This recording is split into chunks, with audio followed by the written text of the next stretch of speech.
This program is brought to you by the Georgia Neurosurgical Institute. For over 50 years, rendering neurosurgical care to patients of all social conditions, treating complicated problems involving the brain, spine, spinal cord, and peripheral nerves, endeavoring to encourage quality care, medical research, innovation, and education on a local, national, and international basis.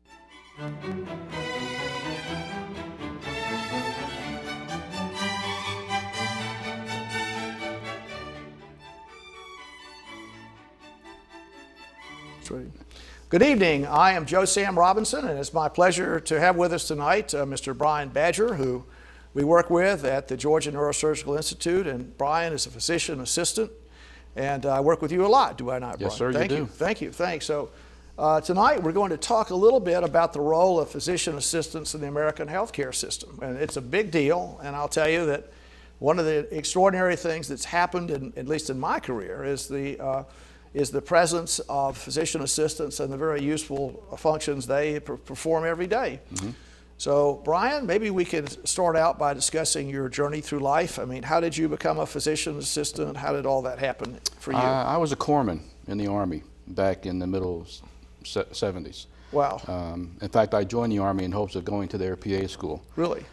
Back in the 70s. Where did you grow up, Brian? I grew up in Jersey.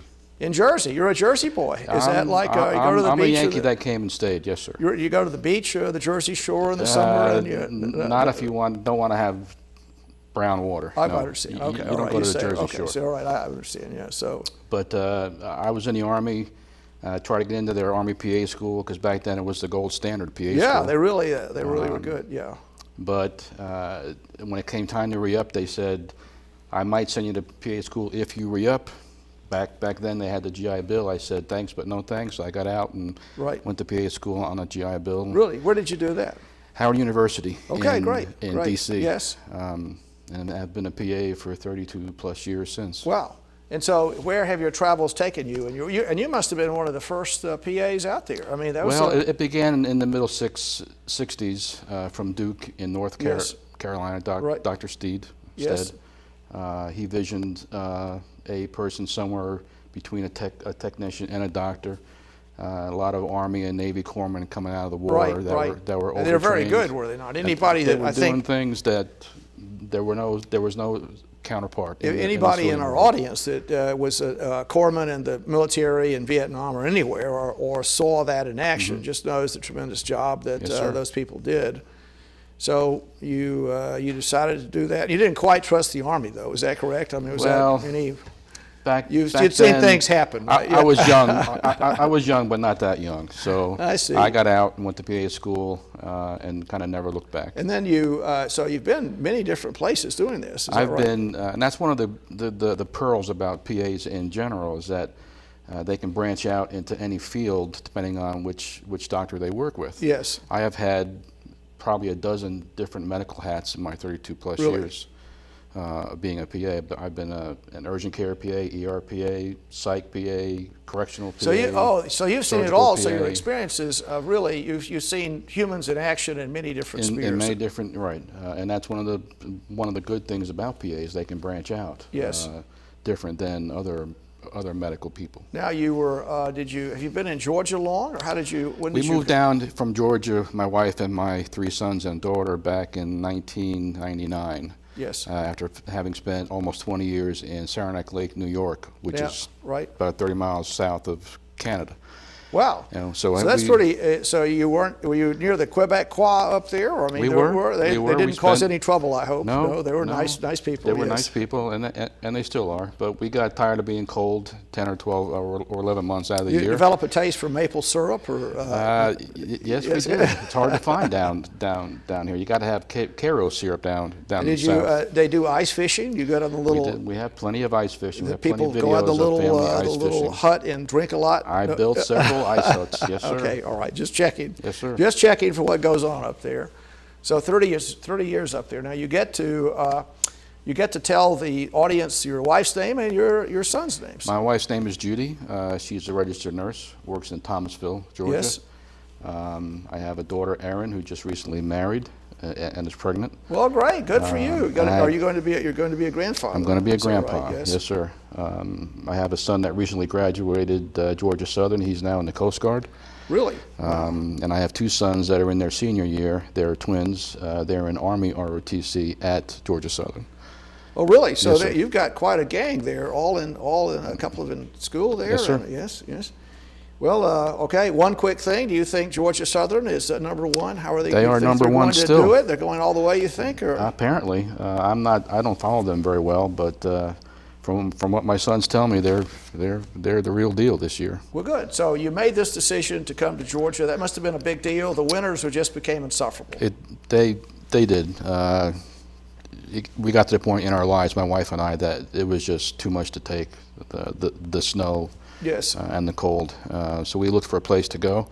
A good friend of mine used to work in Thomasville that I used to work with in New York. Yes. Just called me up one day out of the blue Right, and said, "Are right. you looking for a job?" Yes. It was a godsend. Yes. Now, are the Februarys different in Thomasville as opposed to? I So find slight myself difference. wearing shorts in February in Thomasville versus a couple of layers of clothes. Right. Yes, right. sir. Well, great. So you've done that, and you've tried many different things, and you've been with us doing helping with neurosurgery, and so it's been quite an experience, and you've done a very good job, and I'm glad to have you. What about maybe you can tell us a few facts about what the situation is with mid-level providers and with the physician assistants. Are the numbers increasing? Do we have more and more? The numbers are increasing. There are currently 80,000+ PAs at work. 80,000. 80,000. And I'm trying to think the doctor number must be 400,000. It's 400,000+, yes, 400, yeah. Back when I went to PA school, there were a dozen PA schools. Now there are 160 PA schools. Wow. Across the nation, graduating between 4,000 and 6,000 PAs a year. PAs are still ranked as number 2 or 3 in the national job hunt. Everyone it's a really, if you can get through PA school, there's a tremendous job opportunity. Tremendous. Everyone is just saying. There's no limit. Everyone is just desperately trying to hire PAs. Well, PAs are cost effective. Yes. Any PA that's worth his salt can do work for any office and be a revenue producing person. And it's a smart business thing, I would think. Well, how long is PA school? PA school in general is 2 years on a postgraduate level. Yes. Back when I went, you didn't have to have a graduate degree. You had to have some college, but over the years, you have to have at least a BS to even think about getting into PA school. And it's competitive too. It's very competitive. Plus, you have to have some medical background, EMT.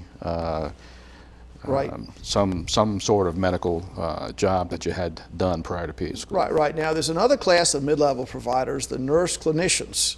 I mean, you mean nurse practitioners? Did I get that right? I've heard clinicians. Practitioners, Well, I'll take that. Okay, yeah, all right. Is there a difference? There's There's a big difference. And what is that difference exactly? PAs were visioned as physician assistants. Yes. We are codependent on the medical society. Yes. Our nurse practitioner can hang a shingle out and be totally separated from a physician. We don't seek to do that. Right. We seek to join and work with our physician brethren. Well, that's good, and the brethren is the right word too, because we are brothers. I mean, healthcare providers. So we have the nurse clinicians. There are more and more of them too. Is that right? I mean, yes, sir. There are. I don't know their numbers, but there are. And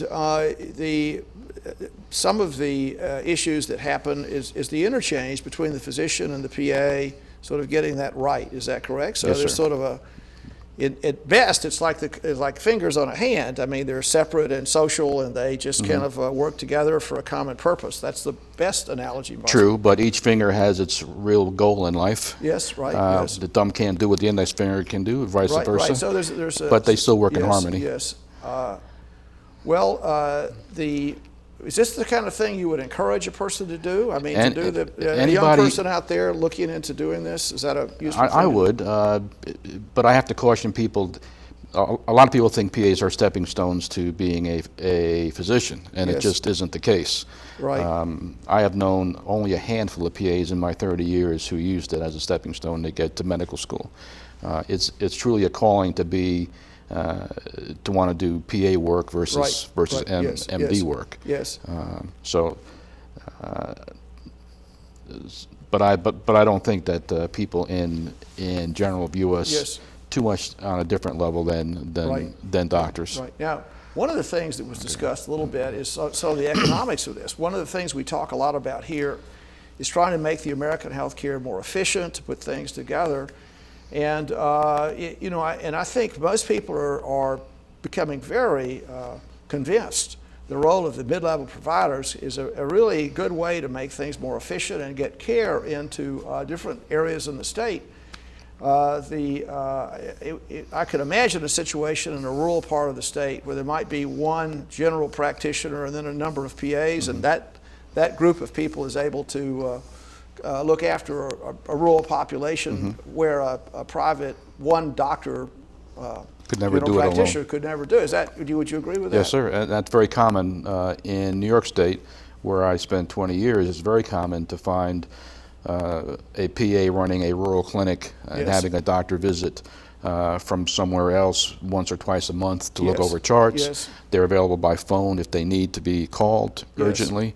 But PAs are very commonly found in rural settings where they manage the primary health care of hundreds of people Yes. that are local. Now, you mentioned the physician supervision role. I mean, does that work? So the way the thing works is that if you could be there independently in that community, but you have to have access to Yes, a sir. physician Yes, by sir. phone, and then Right. any problem, the sir. physician sort of oversees things at a distance. Right. And that's the way PAs want it and need it and have it. Yes, We yes. wouldn't have it any other way. Yes, yes. And I'm trying to think about the way the PAs work in Georgia. Is they're under the, do you know, maybe you don't, under the auspices of what licensing agency? Is there? It's called the Georgia Composite Medical Board. So, and that is the same one at physicians. Same one that you're on, sir. Yes, sir. Yes, that's right. And and I think they're trying to, I'll tell you, we're trying to track the number of PAs that are being produced here. Are there schools in Georgia that people might want to apply to? Or There are 4 schools in Georgia. Emory, Mercer, there's one in Savannah, in the medical college? and the medical college. Yes. So we have, and in general, how big are the classes when people go through this? Between 25 and 50, depending on So really the not too school. many. No, Not too many. not too many. They tend to be small, so they can more specialize in their education process Right. versus having hundreds of people in a class. Right. And it seems to be a pretty interesting thing. Now, what's going on with the military with PAs? I mean, do they play a big role, or do you maybe you? Back in the 70s and 80s, PAs were warrant officers in the Army. Yes. They weren't officers; they were Right. warrant officers. Now they are officers. Really? They are part of the Medical Specialist Corps in the Army, where you find opticians, podiatrists, Yes. veterinarians. Right. Separate from the medical corps, where you would have just Right, the physicians. Right. Yes. But they're now officers, and they go up in the ranks just like any Really. officer So would. it could be a useful career. It would. And so a lot of this is really sort of the patient contact thing. A lot of ways the PAs, you could say the physicians can be at somewhat of a distance, but you're right there, right with the patient, and you're right on the cutting edge of patient It's one of the interaction. things that I love about being a PA is the time I can spend with patients, one-on-one, talking about their health care, Yes. versus my physician counterpart who Yes. might have to be busy doing other Right, things. yes. I am more at ease and more liable to be able to sit with the patient Yes, yes. and talk about their MRI or Yes, their yes, medicines or yes. their upcoming surgery. Right, yes, yes. And that's part of the job that I truly love. Yes, yes. That I probably wouldn't have the ability to do if I was Yes. a physician. Now, Brian, I notice your shirt, you have some fish on there. Is that an indication that's a hobby that you like Well, to pursue? it's a hobby that I like to pursue. I don't pursue it as often as I like Yes. to, but fishing is fishing is a passion of mine, yes, sir. And so is it, I mean, just to ask the career path for a PA, you can keep going for a long time if you wish, is that correct? Correct, and you can even specialize. There are currently between 25 and 30 postgraduate training for PAs in various specialties. Really? So talk about that a little bit. Is that, there's probably, like I said, even though there's 25 schools, there's probably 20 type of postgraduate PAs: surgery, yes, psych, geriatrics, right, peds, right, different types of surgery, ortho, neuro, right, cardiac, and people who want to specialize in something. Their path is wide open as well. Now, so it's just not family practice. Is that extra time to do that? It's extra time. It's usually a year, maybe 2 years at the most on yes, a postgraduate yes, level. And that's after PA school. PAs graduate PA school with the ability to work in various roles. But if they really wanted to specialize in one yes, field, there's plenty of fields out there to pick and choose from. Now, is it easy? I'll say in Georgia, as far as I know, there's a pretty substantial. Many people have said this with the healthcare changes underway. There's physician shortages. These issues are out there. Is it easy for a PA to move around the country as you did? Are there barriers to doing that? I mean, the biggest barrier is getting a license. It's not a uniform thing state to state.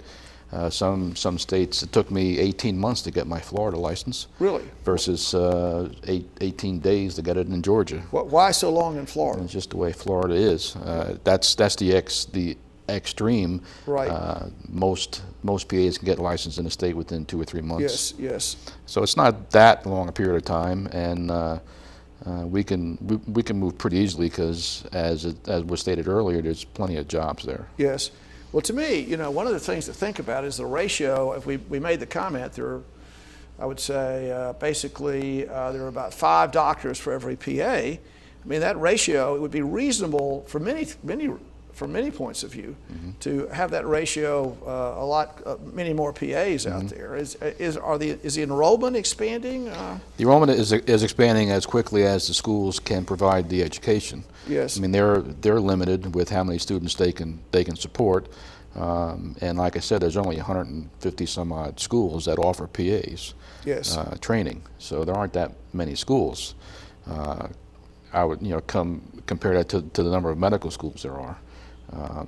Yes. So I think they are trying to make more, but quality and not quantity, I right, think is a driving force, right, there. One of the things I've observed in any event is there's a disconnection as we look at the American healthcare system between healthcare provider need and the supply and how that's working out. And there doesn't seem to be any overarching, mechanism to produce an appropriate number of different healthcare providers. I know there are people there are organizations that pay attention to that, but if you actually look at what's being accomplished here, it does look a little frightening to me. Mm-hmm. I mean, the number of physicians that are in the hopper is inadequate, I think, to take care of an aged population. One of the things that's often said in physicians, if I could say it this way, is that many of them, in fact, the enrollment in medical schools are generally about half ladies, if I can use that word, and their career path is often a little different than their male counterpoints. They like to have a family, which is reasonable, and have some kind of personal life. Many times that's the case. And mm-hmm, it's, as opposed to a traditional guy like myself, it's a 100-hour-a-week guy or whatever. That's the old style. But the newer, personal arrangements mean that the supply is diminished. In the PA world, are there a lot? Is it a 50-50 female arrangement? It's interesting you asked that, because just about a month ago, I was surprised myself to read a survey. The current PA number, the average PA is 40 is female. Really? And has been a PA for 10 years. Really? So there are a few more female PAs than there are male PAs, yes, and even I was surprised to learn that. Right. So it could be a very useful occupation, and it is possible, being a PA, to have reasonable hours. I mean, not with us, of course, but not working at the institute. But many times you can get a reasonable arrangement. Is that Yes, right? sir. You Yes, sir. Many PAs are used in jobs where it's set hours. Yes. Versus something like the jobs that we do where surgery demands odd hours. Right. But there are Yes. plenty of 9 to 5, Monday through Friday type jobs for PAs. And- Plenty of them. And all kinds of different occupation paths are possible with that. Yes, sir. And you know, I think one of the things is assisting in surgery. I mean, so I know you do a lot of that, and that's being a first assistant, helping position the patient, get things ready. That's a very useful thing to do. And I think the public needs to understand how that makes things go better. I mean, it really does. I mean, it's a tremendously good thing to have, and just in general. I mean, it really makes the system that much more efficient. Now, Brian, would you encourage, you have your sons, are they considering doing something like this? I try to encourage all my sons to do something in a medical field, as my wife has done as well. But in the end, I encourage them to make their own decisions and do what they think they want to do, as long as they love what they do. Right, yes. I love being a PA. I wouldn't change it for anything. Yes. I just hope they find a career that they love Yes, with the yes. same passion that I have. And you still have time to fish, is that correct? I try to. I have a couple of ponds on my property where I do some brim and bass fishing. So whenever I can, my wife and I go down there and drown a couple worms. Yeah, do you ever, Brian, do you go for those bottom feeders, catfish? I wish I could, but there aren't any catfish in my pond. So Really? No, sir. Now, what are those birds that swoop in and eat the fish? What are they called? They're, I'm told there's some by the people that know about these ponds. Well, no, funny you asked that, because from my window in my kitchen, you can see birds taking something out of my pond, but I thought they were like flies and grubs, Well, not actual I just want to be fish. careful you don't do anything to those birds. Now, No, sir. You be nice to them and don't do anything. No, sir. And you haven't pursued any big mouth bass, anything like that, is that correct? I have a couple of friends who have ponds where there are 5 to 10 pounders on, but I've yet to hook one. Now, Brian, you may be aware that, you know, I know you're from New York and Jersey initially, but the world champion big mouth bass was found in Telfair County. I hope you're. I have heard you heard something that like story? that. Yes, sir. yes. Okay. Well, Yes, sir. I hope that will work out to do that. Well, I mean, we discussed a little bit about the PA arrangements. Is there, as one does that, I mean, are there national PA meetings? Do you have organization that goes into? Georgia itself, as does every state, has their own state fair for PAs. Georgia has it twice a year.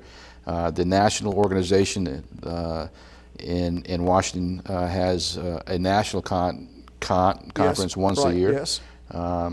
So there are many opportunities for PAs to go to learning Yes. teaching skills several times a year. And I think that you have your own journals. I mean, there are PA Yes, sir. journals out there. There are several and you PA write people- journals. Yes. There are many specialty PA journals. In fact, Yes. there's one in neurosurgery. Yes. You know, I think what I would wonder about is that as this body of literature, I mean, talking about efficiency issues, making things more productive, making the system work better, you know, the PAs are right in the sort of the firing line. I mean, the suggestions that have emerged from your literature might be very useful, I think, in making the healthcare numbers work. I hope so. You can hope so.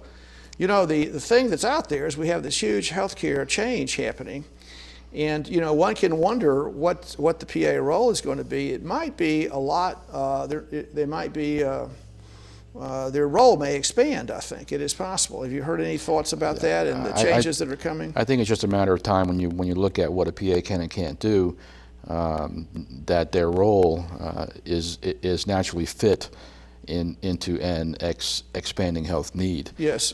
To fill niches that are hard to fill. Right. And as we talked earlier, there just aren't enough PAs being produced Yes. yet to satisfy the ultimate demand for them. It's pretty expensive to go to PA school, isn't it, these days? It costs is, a substantial amount. but it's probably between $40,000 and $60,000 for the 2 years. Yes. But there are many jobs out there that will pay those loans back. Really? Many government-sponsored jobs Indian Health Service, Public Health Service, where you can get good training and good Yes. feet on the ground as a brand new PA, Yes. and they pay back those school loans. Really? Yes, sir. So there's plenty of ways that PAs can get those loans paid back. And in the scheme of things, it's really not that much money. Yes. Do you think people are being encouraged to do this kind of thing at an undergraduate level? I mean, do they know about it when the guidance counselors in colleges are I discussing think they this? do, only because I hear so many people not be able to get into PA school. Really? So there's lots of people trying. Yes. It's not that they're lacking for people wanting to get in. Yes. So And there are people trying. yes. Well, I mean, the PA population needs to increase. They do a useful job. What are some downside things about it? I guess you can, you don't have to be too restrained about this, Brian, but I mean, there must be some problems that have sometimes even happen. today, even after being a PA for 32 years, there are still physicians out there that don't respect me and the job that I can do. Yes. And you wouldn't, I would hate to think that that's still present, but it is. Yes. I can remember 30 years ago having that issue with nurses who wouldn't Yes. take orders off that I wrote. Really? But as time goes by, you would hope that certain things kind of get forgotten. Yes. And even today, there are some PA, MD relationships that just aren't as good as they can be. How about with nurses? I mean, you mentioned that. Is that are you having problems with nurses these days? Nurses find us to be like sliced bread. Meaning, really? Sliced bread? Right, sliced bread. We're the best thing to come along since sliced bread. They had to realize that over 10 or 20 years. Yes. They'd not view us as a threat to their job. Yes. But in essence, you ask any nurse on the floor, and they'd much rather talk to me. Yes, really. Yes, sir. Is it you're a more personable guy? More personable guy and more charming and I wouldn't say that. I wouldn't say that compared to you, sir. Well, all right. I'll toss that back. All You right. have plenty All of right. charm there. And I can make a little joke about your wife. She's a nurse, so would you apply that? Probably your wife would agree with your statement just there about the. I'm not so sure about that, sir. Well, you're not totally sure. No, there. sir. Well, mine would probably, if I made such a statement, she'd make a comment too, as it would any wife. Yes. Well, that's a pretty good career path you've pursued. Do you have any regrets about this? Anything you'd wish you'd done differently? I wish I could have gotten into surgery quicker. I mean, I went to surgical residency after PA school on Staten Island, New York, and I wanted to be a surgical PA my whole career. Yes. But my wife and I realized we didn't want to raise a family on Staten Island. Why is that? What was the Staten Island? Staten Island, New York City. Violence, drugs. Oh, really? It's not a. Oh, really? It's not a garden suburb. Is that news to you, sir? A little. I mean, I thought that No, was. Staten Island is a borough of New York City. Yes. So we didn't want to raise a family there. And back in the early 80s, there weren't surgical PA jobs other than in the big medical Yes, centers. yes. So over the course of the next 20 years, I spent I had many PA roles, none of them surgical. But now you're happy in Now many I'm happy ways. being, You're yes, getting sir. into I doing- finally got into what I really wanted to do for my entire life. Great, great. Well, Brian, I can tell you, thank you so much for your contributions to the Institute, and thank you for being here tonight. All right, sir. Thank you. Keep up the good work. And I want you to pursue in South Georgia those big mouth bass. I will. And you need to go after that fish. All right, sir. They're very useful there. right. Well, it's so nice to see you. Same here, sir. But we'll have you back again. Thank All you right. a lot. Thank you. Thank you.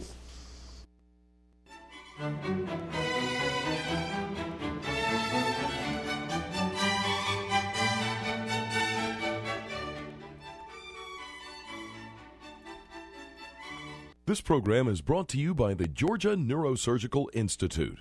For over 50 years, rendering neurosurgical care to patients of all social conditions, treating complicated problems involving the brain, spine, spinal cord, and peripheral nerves, endeavoring to encourage quality care, medical research, innovation, and education on a local, national, and international basis.